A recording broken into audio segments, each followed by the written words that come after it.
In a broken world where humanity hides behind walls of steel and silence, children are born with a single purpose: not to dream, not to live, but to fight. Among them is a boy named Hiro, once a prodigy, now a failure.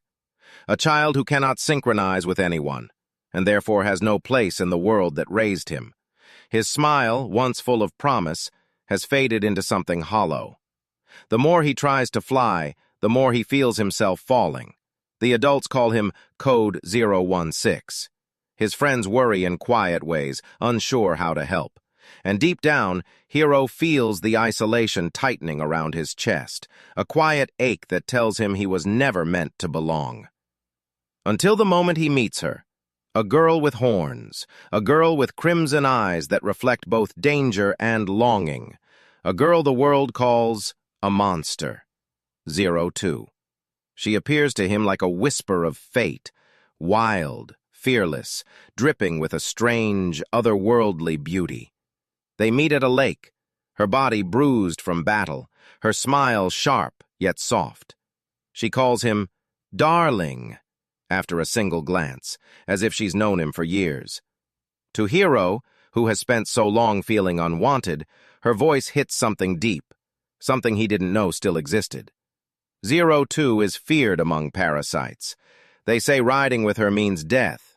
They say she devours her partners one by one.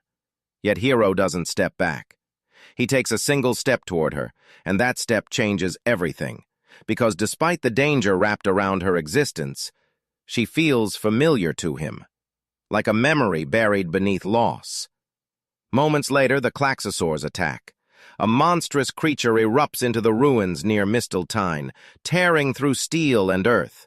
The alarm blares, panic spreads, and 02, bleeding yet relentless, walks toward the battle with a smile that defies death itself.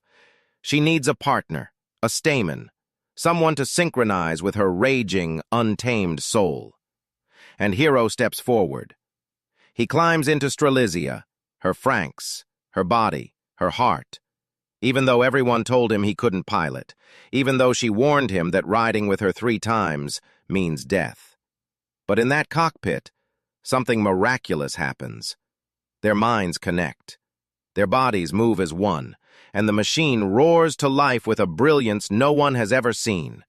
Hiro, the failed prodigy, becomes whole. For the first time, he feels what it means to fly. For the first time, he isn't useless, he isn't empty, he is her darling, and she is his wings. But their union comes at a price. The others see 02 as a threat. Mitsuru, once jealous and desperate to prove himself, becomes her partner for a moment, and nearly dies. His body breaks under her power, a reminder of why she's called the partner killer. The squad grows afraid. Ichigo's heart twists with worry for Hiro, her unspoken feelings simmering beneath the surface, begging him to pull away from 02 before she destroys him. Still, Hiro refuses. Every time he touches Strelizia's controls, every time he hears 02 call his name, he remembers the joy he lost. With her, he feels alive again, and she clings to him just as fiercely, because deep within her monstrous reputation lies a girl who has spent her entire life searching for one thing: a place to belong, a hand to hold, a heart that won't fear her. She believes Hiro is that person, her darling, the boy from her forgotten fairy tale, the boy who once gave her hope when she had nothing. But Hiro can't remember that past. It hides behind pain and fragments of memory, taunting him with a truth he can't quite grasp. Their bond is tested again when a massive Klaxosaur attacks Plantation 13. The squad fights desperately, yet the enemy's power overwhelms them. 02 pushes herself too far, fighting with a savage fury that frightens even her allies. In the heat of battle, she calls Hiro her darling with a desperation that shakes him. The world blurs, and a memory resurfaces. Snow, a candy wrapper, a small trembling girl with horns, crying alone in the dark.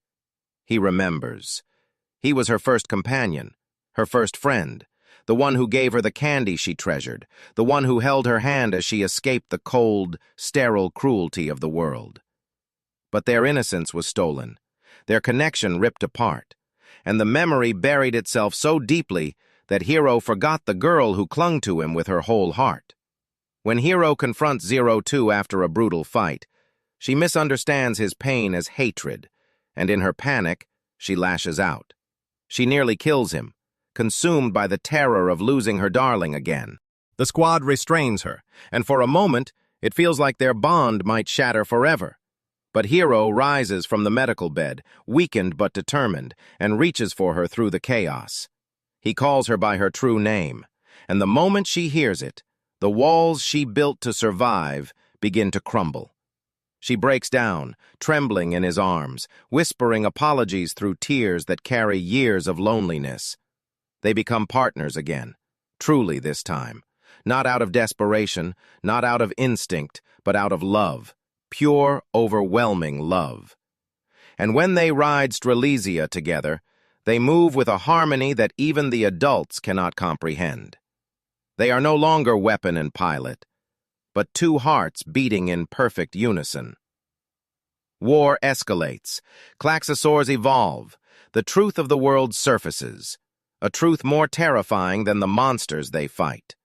The adults who raise them are not protectors, but parasites themselves, clinging to the last embers of humanity while treating the children as disposable tools. Dr. Franxx, the man behind the Franxx units, reveals pieces of Zero Two's origin, her creation as a hybrid, her suffering, the chains she never asked to bear. The squad faces betrayal, heartbreak, and the crushing weight of expectations. Yet Hiro and Zero Two hold each other through every storm. Side by side, they confront the enemies outside and the doubts within. Their love becomes both their weapon and their shield. Eventually, a massive Klaxosaur princess appears, a being of immense power. She recognizes Hiro and Zero Two's bond, calling it something rare, something precious, something worth protecting.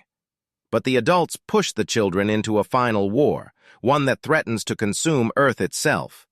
In the climactic battle, Zero Two and Hiro fuse with Strelizia in a way no one has ever seen, becoming Strelizia True Apus, a colossal beacon of hope. They launch into space to face Verm, the alien threat manipulating the conflict from the shadows. Side by side, they charge forward, not as weapons, but as two souls refusing to be separated ever again. They fight until their bodies break, until their energy fades, until only their will remains. And as the universe burns around them, Hiro takes her hand, and she smiles. A soft, gentle smile that carries all the love she was never allowed to have. Their physical forms collapse in the explosion that frees Earth from Verm's grasp. Their friends mourn. Their world rebuilds. And yet, something lingers. Two small children, years later, run through the ruins of a peaceful Earth. A boy and a girl. He has gentle eyes. She has tiny red horns. They find each other and smile. Because some bonds are too powerful to be destroyed. Some promises echo beyond death. And some souls are destined to find each other, again and again. Hiro and Zero Two's story is one of pain and rebirth, of loneliness and belonging, of two broken hearts that refuse to let the world tear them apart. They were partners, they were lovers, they were each other's wings. And even when fate tried to silence their connection, their love carved its way across lifetimes. No matter how many times they fall, they will rise, hand in hand. Because, darling, we'll meet again.